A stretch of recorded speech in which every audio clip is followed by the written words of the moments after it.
खुद को 2 साल लगे साइकिक सर्जरी को समझने के लिए। तो आप लोग भी अगर ऐसे रेगुलर अटेंड करते जाएंगे तो डेफिनेटली होगा, बिकॉज मेरा मेडिकल नॉलेज जो मैं रामकृष्ण मिशन में 1.5 साल में ऑपरेशन थिएटर में मैंने काम किया, और ये जब साइकिक सर्जरी करने लगा तो माइंड मेरा कुछ ये था, बहुत कंफ्यूज था, बिकॉज जहाँ पे हम फिजिकली एक एक चीजों को करते हैं और यहाँ पे बिल्कुल वो इंसान ही प्रेजेंट नहीं है, और पूरी हवा में साइकिक सर्जरी कर रहे हैं और पूरे विजुअलाइजेशन से कर रहे हैं, सिंबल से कर रहे हैं, तो कुछ डाइजेस्ट नहीं हो रहा था मुझे।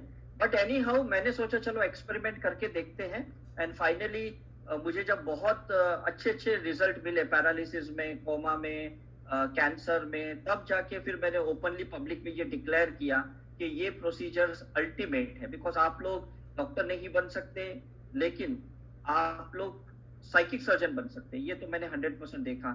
मेरी 95 साल की दादी माँ को सीवियर स्पॉन्डिलोसिस हो गया, 6 वर्टिब्रा हिल गए थे, तो एमआरआई में पता चला कि ठीक नहीं हो सकते और सर्जरी भी नहीं हो सकती, क्योंकि मिलके मेरी बहन भी मेडिकल डॉक्टर है। तो अल्टीमेटली हमको 3.5-4 महीने में रिजल्ट मिले, हमने फिर से एमआरआई किया तो सारे वर्टिब्रा अलाइन हो गए।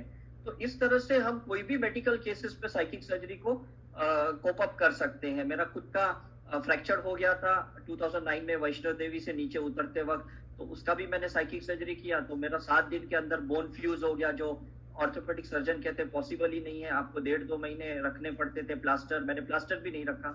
मेरा 2008 में हेमोग्लोबिन 7 ड्रॉप हो गया था यूएस में, वहां 1.5-2 महीने बहुत स्ट्रेसफुल रहा मेरा ट्रिप। तो आने के बाद मैंने बहुत सारी साइकिक सर्जरी की 21 डेज तक, और बाद में 13.5 हेमोग्लोबिन हो गया। तो ये मैंने अपने ऊपर भी बहुत सारे एक्सपेरिमेंट्स किए हैं। तो मैं चाहता हूं कि आप लोग एक्सपेरिमेंट करो, साइकिक सर्जरी जैसा कोई थेरेपी मैंने इतने पूरे वर्ल्ड में नहीं देखा है करके। आप बहुत लकी हो कि आपने बहुत इजीली ये चीजें सीख ली है। जब मैंने सीखी थी तो 51 स्टेप्स थे साइकिक सर्जरी के, तो 1.5-2 घंटे लगते थे। फिर मैंने रिसर्च करते करते 21 स्टेप्स पे हम आ गए, और अभी ये सिर्फ 9 स्टेप्स है जिससे हम आपको ये साइकिक सर्जरी सिखाते हैं।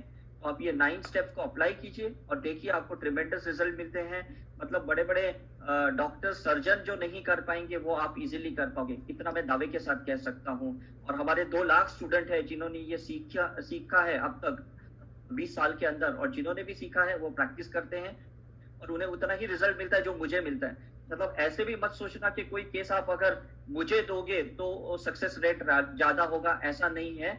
बस आपका इंटेंशन प्योर होना चाहिए, आपका इरादा मजबूत होना चाहिए, और आपकी पर्सनल सेल्फ फीलिंग बहुत स्ट्रांग होनी चाहिए। ये मैंने देखा है, बिकॉज अगर आप किसी के अंदर कोई ड्रास्टिक चेंजेस लाना चाहते हो, पहले आपके चक्रस अलाइन होने चाहिए, आपकी सेल्फ फीलिंग अच्छी होनी चाहिए, आपके अंदर प्योरिटी होनी चाहिए, आपके क्रिस्टल्स भी अच्छे मात्रा में चार्ज्ड होने चाहिए, चाहे वो पर्सनल क्रिस्टल पहने हुए हैं या आप जो साइकिक सर्जरी के लिए यूज कर रहे हो।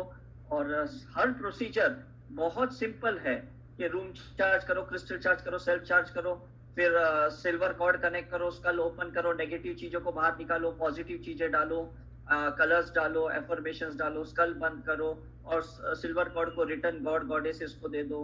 बस कितना सिंपल प्रोसीजर है, कोई मतलब ऐसा नहीं है कि आपको बहुत दिन लगेंगे बाय हार्ट करने को। आप प्रोसीजर को एक पेपर पे लिख के सामने पढ़ते हुए भी साइकिक सर्जरी कर सकते हैं, आपको उतना ही रिजल्ट मिलने वाला है, राइट? लेकिन करिएगा, मैं ये कहता हूँ 100% आप करिएगा ये प्रोसीजर, चाहे आपको वेट रिडक्शन के लिए करना है, थायराइड के लिए करना है, कोई फाइब्रॉइड सिस्ट के लिए करना है, या कोई बच्चा आपकी पढ़ाई नहीं कर रहा है, या आपके रिलेशनशिप में कोई इश्यूज है, या आपका फाइनेंशियल ब्लॉकेजेस भी है, तो प्लीज उसके लिए भी कीजिएगा। तो आपको समझ में आएगा कि मेरे अंदर जो गलत थॉट्स है, इमोशंस है, बिलीफ है, या इमेजेस है, या कोई एक्सपीरियंसेस, ये 5 चीजों में से मैंने जो भी चीजों को होल्ड किया है जिसकी वजह से मेरी ये सफरिंग है, तो ये सभी चीजें निकल जाएगी, चाहे वो प्रेजेंट लाइफ की है या पास्ट लाइफ की है। So thank you very much, आपने इतना 3 घंटा एकदम शांति से सुना, और सरिता जी ने इतना बहुत बहुत अच्छी तरीके से लिया। So I hope everyone has enjoyed, and good luck to you, good wishes.